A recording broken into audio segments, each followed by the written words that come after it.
Introduction: a city that refused to die. Stand on the ancient walls of York today, and you are standing where Roman soldiers kept watch nearly 2,000 years ago. Walk through the shambles, and you follow streets first laid out by Viking settlers. Touch the stones of York Minster, and you touch a building that took 2.5 centuries to complete. This is a city that has refused to die. Emperors have died within these walls. Kings have ruled England from here. Armies have besieged it. Plague has ravaged it. Fire has consumed it. Bombs have fallen on it. And through everything, York has endured.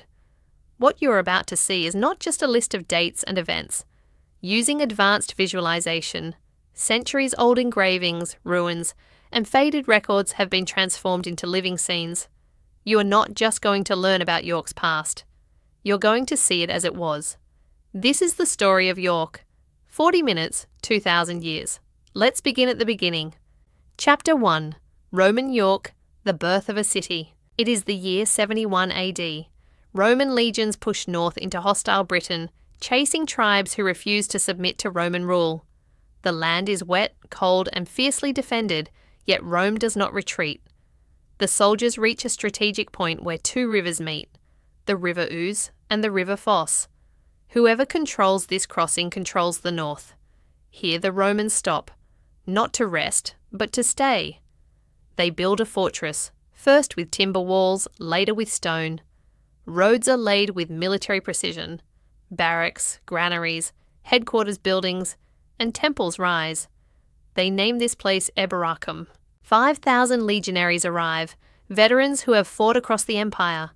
They bring Roman life with them: bathhouses, markets, temples, and administration. Civilians follow, traders and craftsmen, families seeking opportunity. This is no temporary camp. This is the beginning of York. Eboracum grows rapidly. It becomes the military capital of northern Britain, a hub of imperial control. And then, in the early 2nd century, the 9th Legion disappears. 5,000 soldiers vanish from history. Their standards, their command, their fate, all gone. Were they destroyed in battle, mutinous, redeployed secretly? Historians still debate their disappearance. The 6th Legion arrives to replace them, and York thrives for the next 3 centuries.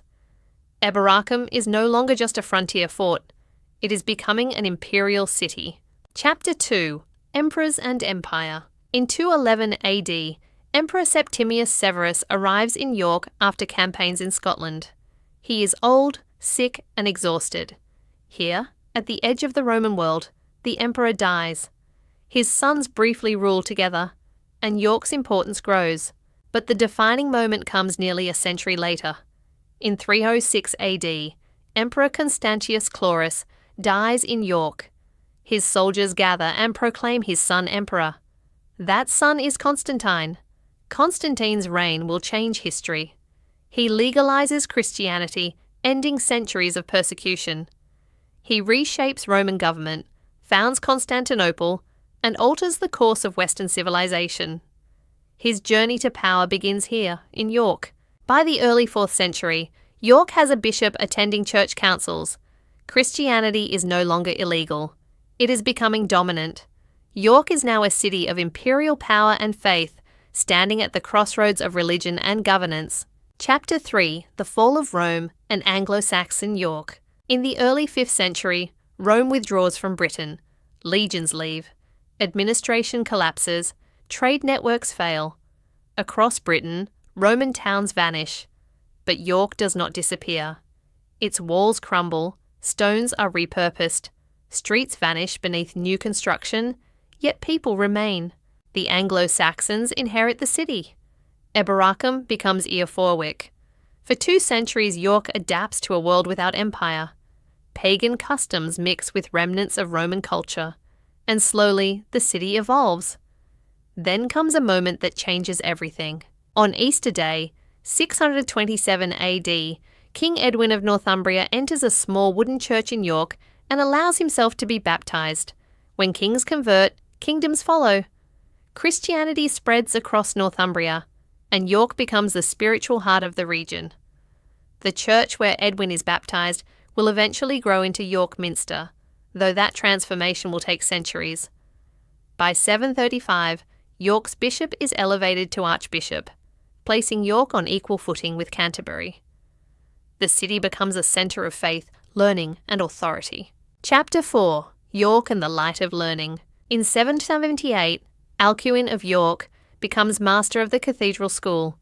Under his guidance, York becomes one of the greatest centres of learning in Europe. Manuscripts are copied, philosophy preserved, theology studied. Scholars travel from across the continent to study here. When Charlemagne seeks someone to reform education across his empire, he chooses Alcuin from York. While much of Europe struggles in the darkness after Rome's fall, York keeps the lamp of knowledge burning. Education, scholarship, and intellect define the city's golden age. But across the North Sea, a new threat is rising. Chapter 5. Viking Jórvík. November 866. Viking longships slip up the River Ouse under cover of darkness. The great heathen army surrounds York. By nightfall the city has fallen. The Vikings rename it Jórvík. This is not a raid, it is settlement. Viking families arrive. Workshops flourish. Trade routes stretch to Dublin, Scandinavia, and beyond. Archaeology at Coppergate reveals Viking streets so well preserved that leather, wood, and seeds survive underground for 1,000 years. At its peak, Jórvík may house 10,000 people. Coins are minted. Craftsmen, metalworkers, jewellers, and woodcarvers fill the narrow streets with industry and life. But Viking rule is turbulent. Kings rise and fall, and in 954, Eric Bloodaxe is killed, ending Viking dominion. York becomes English again, briefly. Chapter 6. Normans and the Harrowing of the North. In 1066, York faces catastrophe. King Harold Godwinson defeats Norwegian Vikings at Stamford Bridge, ending the Viking Age. Days later, William of Normandy lands in the south. Harold marches south at incredible speed, arrives exhausted, and dies at Hastings. William wins. In 1068, William rides into York and orders a castle built. The following year, York rebels, slaughtering the Norman garrison. William's response is merciless. The harrying of the north burns villages, destroys crops, and starves thousands. Chroniclers struggle to describe the horror. York submits, slowly recovers, and the castle endures as a reminder of conquest and power. A Chapter 7. Medieval Power and Plague. By the 13th century, York is wealthy from wool trade. In 1298, Edward the Fire moves the entire English government to York. For 6 years, York becomes the temporary capital of England. The city thrives, but disaster strikes in 1349. The Black Death arrives, killing up to half the population. Streets fall silent, trade halts, fields lie untended.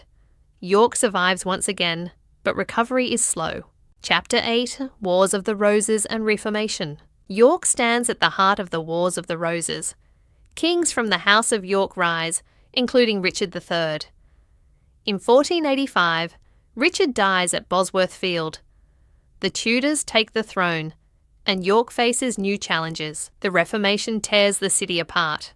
Monasteries are destroyed. Faith is forced underground. In 1586, Margaret Clitheroe, a butcher's wife, is pressed to death for sheltering Catholic priests. Today she is remembered as a saint. York endures, steadfast through religious upheaval. Chapter 9. Fire, Civil War and Industry. York survives civil war, siege and fire.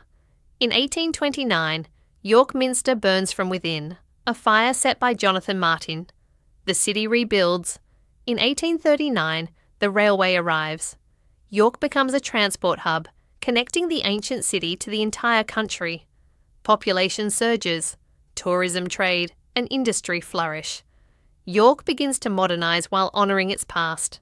Chapter 10. World War and Survival. April 29, 1942. German bombers strike York in a cultural raid. Medieval streets burn. Volunteers climb the Minster's roof during bombing to save it. 92 people die, yet York endures. The city rebuilds and grows, integrating history with modern life. Chapter 11. York Today. Universities, museums, the Jórvík Viking Centre, the National Railway Museum. York becomes a city where history is not only preserved but experienced. Visitors walk streets laid by Romans, Vikings, and Normans. Knowledge, faith, and resilience shape every stone and every building. Conclusion: why York matters. 2,000 years, 70 generations, one city. York has witnessed empire, invasion, faith, cruelty, fire, and war. And through it all, it survived. History did not merely pass through York. York shaped it. The story of this city is the story of resilience, innovation, and enduring human spirit.